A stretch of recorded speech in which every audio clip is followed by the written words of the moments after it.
Good morning friends. आज इस lecture में हम लोग डिस्कस करने वाले हैं टेट्रालॉजी ऑफ फैलोट को लेके। ठीक है, बहुत इंपॉर्टेंट टॉपिक है पीडिया के लिए और एग्जाम में बार बार क्वेश्चंस पूछा जाता है।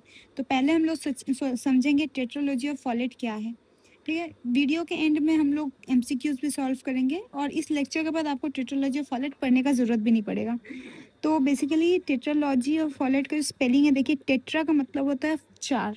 ठीक है, तो जो बच्चे में कॉन्जेनिटल हार्ट डिजीज़ होता है और इसमें 4 डिफेक्ट देखे जाते हैं, यही है टेट्रालॉजी ऑफ फॉलेट। ठीक है, इसमें एक चीज़ याद रखना है कि ये साइनोटिक कंडीशन है। ठीक है, ये साइनोटिक हार्ट डिजीज़ है, साइनोटिक कॉन्जेनिटल हार्ट डिजीज़ है। ठीक है, ये 3 वर्ड बहुत इंपॉर्टेंट है। कुछ कॉन्जेनिटल हार्ट डिजीज असाइनोटिक होते हैं, तो टेट्रालॉजी ऑफ फॉलेट जो है वो साइनोटिक है। ओके, और इसमें 4 डिफेक्ट देखे जाते हैं। तो ये मेमोरी न्यूमोनिक्स है, PROV प्रूफ। ठीक है, जो पी क्या इंडिकेट करता है? पी इंडिकेट करता है पाल्मोनरी स्टेनोसिस। ठीक है, पी इंडिकेट करता है पाल्मोनरी स्टेनोसिस। इसका मतलब जो ब्लड जो है वो वेंट्रिकल से लंग्स में आने में प्रॉब्लम होता है। ठीक है, ये एरिया जो है डिफेक्ट होता है। यहाँ पे जो वाल्व प्रेजेंट होते हैं वो ब्लड को उधर लंग्स में जाने नहीं देते हैं। ये है पाल्मोनरी स्टेनोसिस। इसीलिए ब्लड सर्कुलेशन जो होता है, बच्चे को लंग्स में ब्लड नहीं मिलता है और बच्चे को ब्रीदिंग डिफिकल्टी होती है। Okay, R for right ventricular hypertrophy, right ventricular hypertrophy, यानी जो ये जो राइट वेंट्रिकल्स है, यहाँ के मसल जो है वो थिक हो जाते हैं। ओके, ये देखिए यहाँ के मसल्स राइट वेंट्रिकल जो है वो थिक हो जाते हैं। ये है राइट वेंट्रिकुलर हाइपरट्रोफी। ओके, अच्छा, फिर एक कंडीशन है ओवर राइडिंग ऑफ आउर्टा। ठीक है, overriding of aorta. Normally aorta जो है वो लेफ्ट वेंट्रिकल में से कनेक्टेड होना चाहिए, लेकिन ओवर राइडिंग ऑफ आउटा का मतलब है कि आउटा जो है वो दोनों वेंट्रिकल के साथ कनेक्टेड है। आउटा में इधर से भी ब्लड जा रहा है, इधर से भी ब्लड जा रहा है। ठीक है, ये कंडीशन है ओवर राइडिंग ऑफ आउटा का। ओके, अच्छा अच्छा, नेक्स्ट है वी से है ventricular septal defect. Ventricular septal defect, यानी ये जो वेंट्रिकल है यहाँ पे जो सेप्टम होना चाहिए, यहाँ पे डिफेक्ट है। यहाँ का जो सेप्टम है वो डिफेक्टेड है, यानी यहाँ पे जो सेप्टम है वो प्रेजेंट नहीं है, जिस कारण से क्या होता है, ब्लड का जो मिक्स हो जाता है। ठीक है, डीऑक्सीनेटेड ऑक्सीनेटेड ब्लड मिक्स हो जाता है। तो ये 4 इशू देखे जाते हैं जो कि आपको याद रखना बहुत ज़रूरी है। Proof: pulmonary stenosis, R for right ventricular hypertrophy, O for overriding of aorta and V for VST। Okay, hope ये आपको क्लियर है।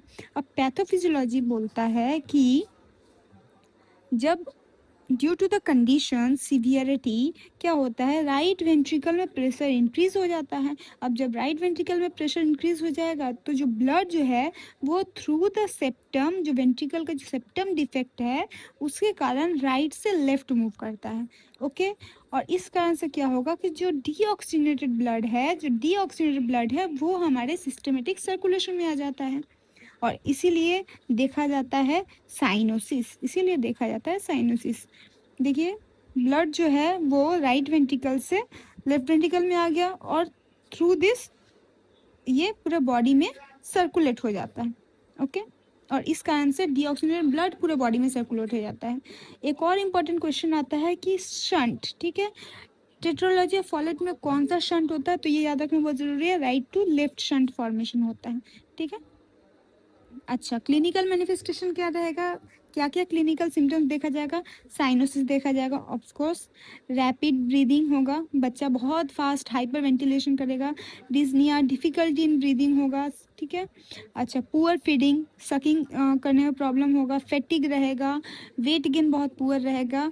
क्रॉनिक पीरियड में मतलब लेटर देखा जाएगा, बच्चे के फिंगर्स में क्लबिंग देखा जाएगा। ठीक है, अच्छा, हार्ट मार्मर साउंड देखा जाएगा और एक्सरसाइज इंटॉलरेंस, थोड़ा सा काम करने पे ही बच्चा टायर्ड हो जाएगा, फैटिग हो जाएगा। ओके, एक इम्पॉर्टेंट पॉइंट याद रखना है कि साइनोसिस जो है वो एट बर्थ प्रेजेंट नहीं भी हो सकता है, लेकिन वो धीरे धीरे साइनोसिस का साइन देखा जाएगा। एक और इम्पॉर्टेंट टर्म इसलिए इम्पॉर्टेंट है, टेट स्पेल या साइनोटिक स्पेल। टेट स्पेल या साइनोटिक स्पेल।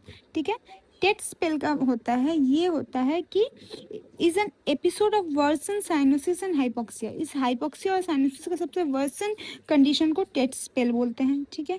और ये टेट स्पेल का सिचुएशन कब होता है, बच्चा बहुत ज़्यादा, एक तो डिफेक्ट है, हार्ट में डिफेक्ट है, और उसमें बच्चा बहुत ज़्यादा क्राई कर रहा है, फीडिंग करने का कोशिश कर रहा है, डिफिकेशन करते हुए, एक्सरसाइज कोई भी एक्टिविटी कर रहा है, या फिर कोई एंजाइटी पेशेंट को, बच्चे को हो रहा है, बच्चा डिहाइड्रेटेड है, तो इसमें ये टेट स्पेल ट्रिगर हो जाएगा।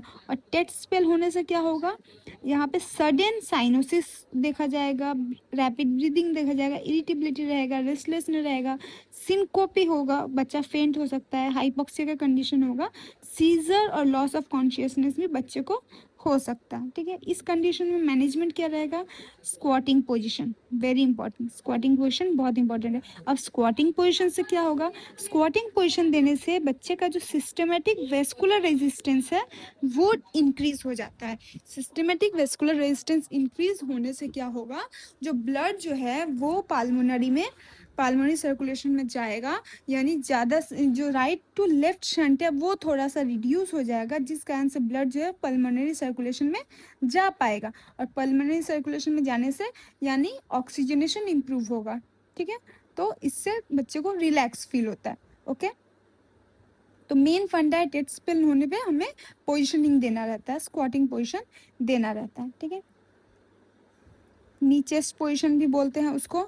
छोटे इन्फेंट के लिए ऐसे हम लोग कर सकते हैं, दोनों पैर जो है ऐसे फोल्ड कर सकते हैं, और बच्चे को टॉडलर हुआ तो उसको हम लोग ऐसे बैठने को बोल सकते हैं, ठीक है। अदर इंटरवेंशन अगर बच्चे को काम होने के लिए बोलेंगे, ठीक है। एंजाइटी बच्चे को ना हो, बच्चे का रोना और एजिटेशन उसको मिनिमाइज करना पड़ेगा, काम एनवायरनमेंट देना पड़ेगा, इफ नीडेड ऑक्सीजन एडमिनिस्टर करना पड़ेगा, ऑक्सीजन सेचुरेशन कंटिन्यू मॉनिटर करना पड़ेगा, हाइड्रेशन जो है वो मेंटेन करना पड़ेगा, एंड अगर नीड होगा तो मेडिकेशन भी दिया जा सकता है, ठीक है। सीवियर स्पेल में मॉर्फिन और बीटा ब्लॉकर दिया जाता है, ओके। अच्छा, डायग्नोस्टिक टेस्ट कैसे ये होता है, ठीक है। स्ट्रक्चरल डिफेक्ट जो है वो आप इमेज टेस्ट करके पता लगाते हैं, ठीक है। पल्स ऑक्सीमेट्री भी करना पड़ता है ऑक्सीजनेशन जानने के लिए, ईसीजी चेक करना पड़ता है, हार्ट का एक्सरे करना पड़ता है, और cardiac acceleration in some case किया जा सकता है, ओके। अच्छा, टेट्रोलॉजी ऑफ फुलेट में एक्सरे फाइंडिंग्स क्या आएगा, boot shaped heart, very important, exam में बार बार पूछा जाता है। राइट वेंट्रिकुलर हाइपरट्रोफी के कारण हार्ट का शेप चेंज हो जाता है, बूट शेप्ड हार्ट हो जाता है, ये एग्जाम में बार बार पूछा जाता है, ठीक है। मेडिकल मैनेजमेंट ऑब्वियसली हम लोगों ने डिस्कस कर लिया, और सर्जिकल रिपेयर, डेफिनेटिव ट्रीटमेंट जो होता है वो बाद में लेटर सर्जिकल रिपेयर करना ही पड़ता है, ओके। जो वेंट्रिकुलर सेप्टल डिफेक्ट है उसको क्लोज किया जाता है, जो आउटा जो ओवरराइडिंग है उसको सही किया जाता है, ठीक है। सो न्यूट्रिशंस मेंटेन करना पड़ेगा, बच्चा जब वार्ड में रहेगा तो टेट स्पेल का जो मैनेजमेंट्स है, प्रायोरिटी में नी चेस्ट पोजिशन देना, काम एनवायरनमेंट देना, ये करना पड़ेगा, ऑक्सीजन देना पड़ेगा एज ए नर्स, ठीक है। SpO2 लेवल मेंटेन करना पड़ेगा, एयर वे एंड ब्रीदिंग जो है उसको मॉनिटर करना पड़ेगा, मेडिसिन प्रिस्क्राइब करना पड़ेगा, ठीक है। अब कुछ इम्पॉर्टेंट एग्जाम पॉइंट, ठीक है, देख लेते हैं। टेट्रोलॉजी ऑफ फॉलेट जो है वो कौन सा type of cardiac heart disease है, वो साइनोटिक टाइप ऑफ है। कितने डिफेक्ट होते हैं, 4 होते हैं। Obviously most important outflow defect कौन सा होता है, वो पाल्मोनरी स्टेनोसिस के कारण, जिसके कारण ब्लड ही लंग्स में नहीं जा रहा है, ठीक है, ये होता है सबसे आउटफ्लो का डिफेक्ट, ओके। सेप्टल डिफेक्ट कौन सा होता है, वो होता है वेंट्रिकुलर सेप्टल डिफेक्ट देखा जाता है, ठीक है। एओर्टा एब्नॉर्मलिटीज क्या देखा जाएगा, ओवर राइडिंग ऑफ एओर्टा देखा जाएगा, मतलब दोनों वेंट्रिकल से एओर्टा कनेक्टेड हो गया है। वेंट्रिकल में क्या चेंज देखा जाएगा, राइट वेंट्रिकुलर एट्रोपी हाइपरट्रोपी देखा जाएगा। कैसा टाइप ऑफ शंट होगा, राइट टू लेफ्ट शंट होगा। चेस्ट में कैसा दिखा जाएगा, हार्ट बूट शेप देखा जाएगा। क्लिनिकल क्या एपिसोड्स हो सकते हैं, टेट स्पेल हो सकता है। टेट स्पेल में कौन सा पोजीशन देना है, नी चेस्ट पोजीशन देना है, ठीक है। नी चेस्ट पोजीशन क्या फ़ायदा होगा, सिस्टमेटिक वेस्कुलर रेजिस्टेंस इंक्रीज हो जाएगा, और जिसके कारण से जो शंट है राइट टू लेफ्ट है वो डिक्रीज हो जाएगा, लंग्स में ज़्यादा ब्लड जाएगा, ऑक्सीजनेशन होगा, ठीक है। और इसका डेफिनेटिव ट्रीटमेंट होता है सर्जिकल रिपेयर, और डायग्नोस्टिक के लिए ECG किया जाता है। होपफुली आपको ये लेक्चर अच्छा लगा हो, चैनल को लाइक और सब्सक्राइब जरूर करिएगा। Thank you.